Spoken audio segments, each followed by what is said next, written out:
you'll see that percent of the active fund managers have failed to beat the benchmark in the mid and the small cap category. We are not that comfortable with the valuations in the large cap space. What are the specific risks which retail investors should understand? Small caps and mid caps as a category tend to be volatile in nature. If you had to give an elevator pitch, why should a retail investor consider this fund? Invest in this fund if you want.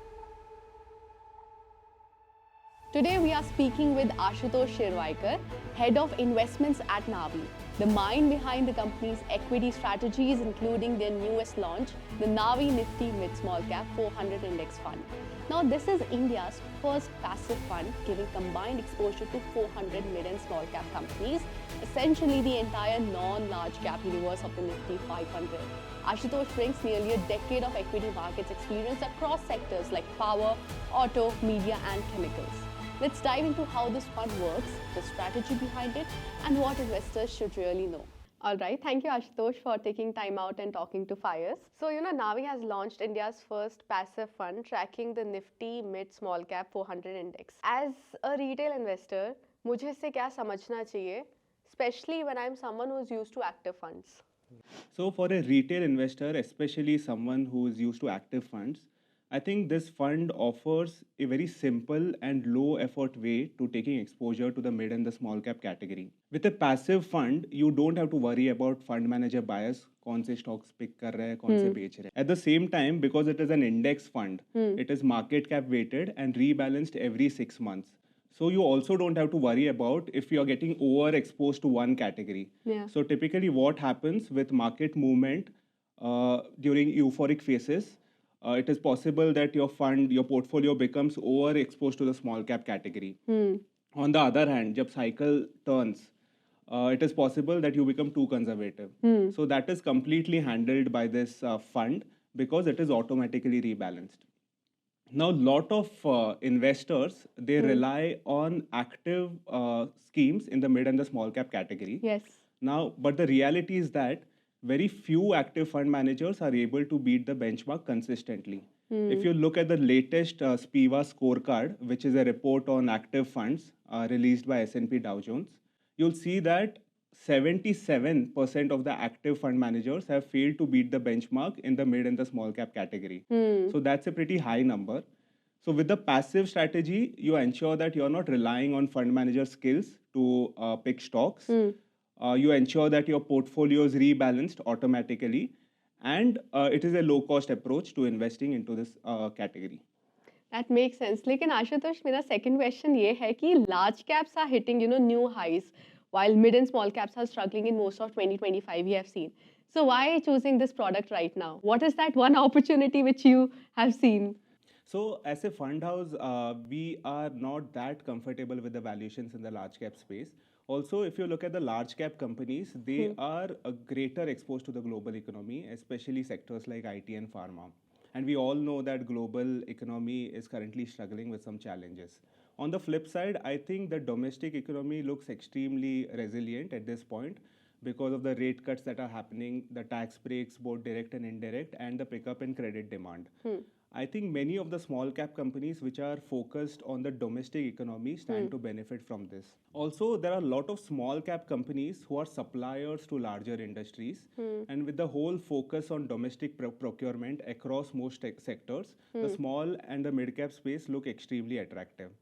So I think this is an opportune time for investors to take position in the small cap and the mid cap names for long-term wealth creation. Okay, so Ashutosh, how is this different from investing separately in a mid-cap fund and small-cap fund? Why should I choose, combined passive fund for it? I think this is a very common reaction you get when you combine two categories. Why not artificially create a portfolio? But it is very easy to say, but very difficult to execute. Because, first of all, it requires extreme discipline to continuously monitor the market movement and then rebalance your portfolio. And let's say you are actually disciplined enough to do that. Every time you book profits in one fund to top up the other fund, you are kind of triggering a tax event. Yes. And this friction adds up over time and reduces your return potential significantly. Instead, invest in the single passive fund which does the rebalancing for you automatically and doesn't even trigger a tax event. So I think it is a low cost and simple tax efficient way to expose yourself to the mid and the small cap category. Okay, but mid and small caps often hurt investors because of concentration risk. So how are you planning to address that? I don't think this fund is concentrated at all. This fund invests in 400 different companies across 20 different sectors. So I think the downside is protected fairly as compared to some of the active funds who run concentrated small cap portfolios. Okay. Now, given the volatility we have seen in small caps, who should consider this fund and who should definitely avoid it? Right. So small caps and mid caps as a category tend to be volatile in nature as compared to large caps.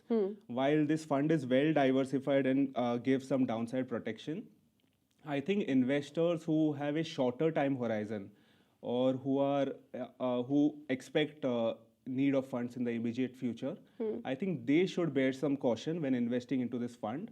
On the other hand, investors who have a longer term horizon, who are not worried about near term fluctuations, and the goal is long term wealth creation, they must definitely have this fund in their portfolio. So, what are the specific risks which retail investors should understand before investing in this fund? As an investor, you need to be aware that this fund invests in a category which typically tends to be more volatile as compared to large cap funds. Also, the investor needs to be aware that because it is an index fund, by design, the money is always invested. There is zero or close to zero exposure to debt or cash. So it is important that investors invest for the long term and not get swayed by market fluctuations. Okay. Also this tracking issue is a major concern, especially for small cap index funds. So how are you planning to address it? So our in-house tech platform is the engine behind our low tracking error. This system automates the deployment process and the replication of the index, which minimizes human error and ensures that the precision is maintained to the highest degree. We have done this across all our other index funds, and I'm proud to say that despite being smaller in size to most other AMCs, we compete with the best in the industry when it comes to these matrices, which is tracking error and tracking difference. And we are confident that we will achieve this for this fund as well. Wow. Now, this is for a lot of young investors watching this video. So for a young long-term investor, what percentage of their equity portfolio should ideally go into the mid-small cap segment? So there is no one-size-fits-all answer here. It depends on a lot of factors. But typically, a young investor has a greater ability to withstand near-term fluctuations. So I would say that for an investor who is looking at long-term wealth creation, he can expose a significant share of his portfolio to the mid and the small cap category. I would say even upwards of 50%.